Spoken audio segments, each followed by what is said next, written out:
আসসালামু আলাইকুম। আজকের এই ভিডিওতে আমরা কথা বলবো একটা ভেরিয়েবলকে কিভাবে আমরা একটা ব্লেড ফাইলের মধ্যে সেই ডাটাটা শো করাবো, ডিসপ্লে করাবো একটা ভেরিয়েবলের ডাটা। সো চলুন আমরা সেই কাজটাই করে থাকি। আমাদের কাছে অনেকগুলো রাউট বানানো আছে, সো এই কোনো একটা রাউট থেকে আমরা এই কাজগুলো করব আসলে। তো আমাদের কাছে সাপোজ এই রাউটটা যদি আমরা কাজ করি যে টেস্ট টু, এটাকে যদি আমরা একটু ইউআরএল দেই যে টেস্ট2, এটার মধ্যে দিয়ে আমরা একটা প্যারামিটার পাস করলাম 20, যেটার আউটপুট আমরা পাচ্ছি না। কেন পাচ্ছি না? আমরা আগের ভিডিও দেখাইছিলাম যে এটা প্রিফিক্স অ্যাডমিন হিসেবে বলা আছে, যেটা আমরা মানে রাউট গ্রুপ দিয়ে করছিলাম আর কি। অ্যাডমিন দিয়ে স্ল্যাশ দিলাম, তাহলে এটার একটা আউটপুট আমরা পাবো 30, ঠিক আছে? তো এটা আমরা দেখছিলাম, কিন্তু এইরকম না, আমরা একটা ব্লেড ফাইলে করব। ব্লেড ফাইলে কিভাবে করতে হয় সেটাতে যাই। যখন আমি এই রাউটে হিট করতেছি তখন সেটা কোথায় যাচ্ছে? ইউজার কন্ট্রোলারের ভিতরে ইন্ডেক্স মেথডে। তো আমরা ইউজার কন্ট্রোলারে যাই, দেন আমরা ইন্ডেক্স মেথড আমরা দেখতে পাচ্ছি যে ইন্ডেক্স মেথড। এখানে আমরা যেটা করতে পারি, এখানে আমাদের একটা ভেরিয়েবল আছে, ভেরিয়েবলের নাম হচ্ছে এক্স, যেটা কি করতেছে ওয়াই সাথে দশ যোগ করে সেটাকে আউটপুট দিচ্ছে। আমরা একটা একটা আমরা যেটা করতে পারি, ভিউ ফাইল বানাইতে পারি। ভিউ মানে ব্লেড ফাইল বানাইতে পারি, সেটা হচ্ছে রিটার্ন ভিআই ভিউ। এরপরে আমরা এখানে ভিউ ফাইল একটা নাম দিতে পারি। নাম দিলাম হচ্ছে সাপোজ হচ্ছে হোম হোম ডট। এই ফাইলটা আমরা একটা ফাইল বানাইতে হবে, আমাদের একটা ভিউ ফাইল বানাবো। ভিউ ফাইলটা বানাবো কিভাবে? এই যে রিসোর্সের মধ্যে রিসোর্স ডিরেক্টরির ভিতরে ভিউজ নামে একটা ফোল্ডার আছে, সেই ফোল্ডারের ভিতরে রাইট ক্লিক করে নিউ ফাইল দিয়ে আমি একটা ফাইল বানাতে পারি। নাম লিখলাম home dot B L A D blade dot PHP. এটা লিখে যখন আমি এন্টার দেবো তখন আমরা একটা ভিউ ফাইল বানানো হয়ে গেছে। এখানে আমি একটা h1 ট্যাগ দেই। h1 ট্যাগ যদি আমি একটা দেই, তারপরে হচ্ছে এখানে আমি h1টাকে আমি ক্লোজ করলাম, ঠিক আছে? তো এই হলো আমাদের একটা ভিউ ফাইল বানানো হয়ে গেছে। এখানে হচ্ছে আমি হচ্ছে ভিউ ফাইল লিখলাম। আমি চাচ্ছি যখনই আমি এই ইউআরএল এ হিট করব তখন যেন ওই ভিউ ফাইলটা রিটার্ন করে। তো দেখা যাক করে কিনা। তো আমরা দেখলাম যে হ্যাঁ, ওই ভিউ ফাইলে রিটার্ন করতেছে এবং সেখানে আমি একটা টেক্সট লিখছি, সেটার নাম হচ্ছে ভিউ ফাইল। সেটা সে রিটার্ন করছে। এখন একটা যেটা কোশ্চিন সেটা হচ্ছে যে আমি এখানে ভিউ ফাইল রিটার্ন করছি শুধু হোম লিখে, কিন্তু আমরা যে ফাইলটা বানালাম সেটার নাম হচ্ছে home dot blade dot PHP. তাহলে এখানে তো আমাদের আসলে কি dot B L A D blade dot PHP লেখার দরকার উচিত ছিল, কিন্তু আমরা তো লিখলাম না, ঠিক আছে? তো আমাদের আসলে এটা লিখতে হবে না। এটা বানানোই আছে এমন ভাবে যে শুধু আপনি ফাইলের নামটা দিবেন, শুধু ফাইলের নাম ব্লেড ডট পিএইচপি, এটা হলো তার এক্সটেনশন।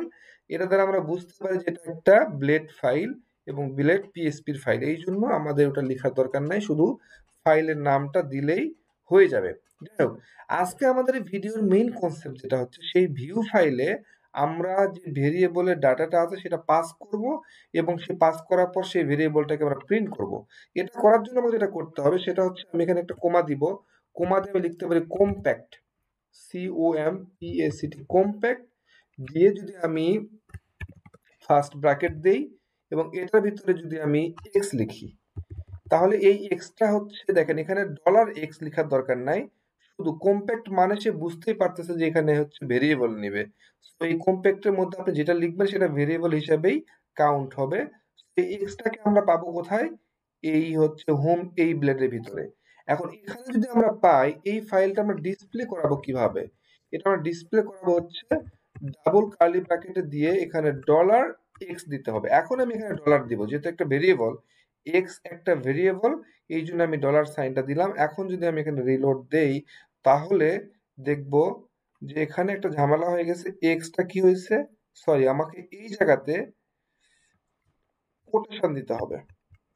কোটেশনের ভিতরে আমাকে এক্স লিখতে হবে, ঠিক আছে? দেন আমি যদি রিলোড দেই, তাহলে সে 30 প্রিন্ট করতে পারতেছে। তাহলে কি বুঝলাম আসলে?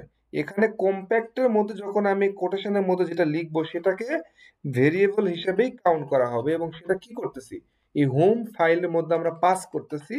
তো হোম এই ব্লেডের মধ্যে আমরা যদি ওই ভেরিয়েবলটাকে প্রিন্ট করতে চাই, তাহলে আমাদেরকে এই ডাবল কার্লি ব্র্যাকেটগুলোর ভিতরে আমাকে ওই ভেরিয়েবলটা লিখতে হবে।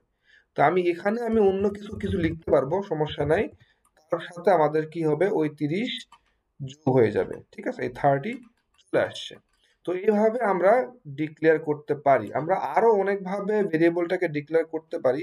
যেমন আমি এটা যদি না লিখি, তো আমি এখানে একটা কমা দিলাম, এরপর থার্ড ব্র্যাকেট দিলাম, দেওয়ার পরে আমি লিখলাম হচ্ছে ভেরিয়েবলটার আমি নাম দিলাম হচ্ছে অ্যানিমের নাম। এরপরে আমি এখানে দিলাম হচ্ছে এই ভেরিয়েবলটার নাম এক্স।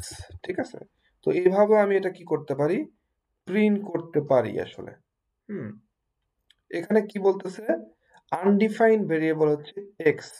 আমরা যদি একটু যাই, সেটা দেখলে বুঝতে পারবো আমাদের এটা লেখা ভুল হয়েছে। আমাদেরকে যেটা লিখতে হবে, এই জায়গাতে কোমা না দিয়ে এই জায়গাতে আমাদেরকে দিতে হবে এই অ্যারো সাইনটা। তাহলে আমরা এই ভেরিয়েবলটা এখন এখন কিন্তু এটাকে আমার ধরবে নেম, এই ভেরিয়েবলে ধরতে হবে। আমি এই জায়গাতে যদি এটা লিখি নেম, তাহলে আমরা ওই ভ্যালুটা আমরা পাবো। ঠিক আছে, তো নেমের মধ্যে লিখলে আমরা ওই ভেরিয়েবলটা, সরি, আমাদের নেমের মধ্যে লিখে এই ভেরিয়েবলটা আমরা এইভাবে পাচ্ছি না। আমাদেরকে পাস করলাম, যদি আমি এইভাবে পাস করি সামান্থা, এই হলো নেম। ওকে, তো আমরা এই ভেরিয়েবলের মধ্যে পাস কি করতেছি, এক্স, এটা পাস করতেছি। এক্স এর মধ্যে কত আছে, 30 থাকবে নেম। তো নেমটা আমরা এই জায়গাতে লিখলাম।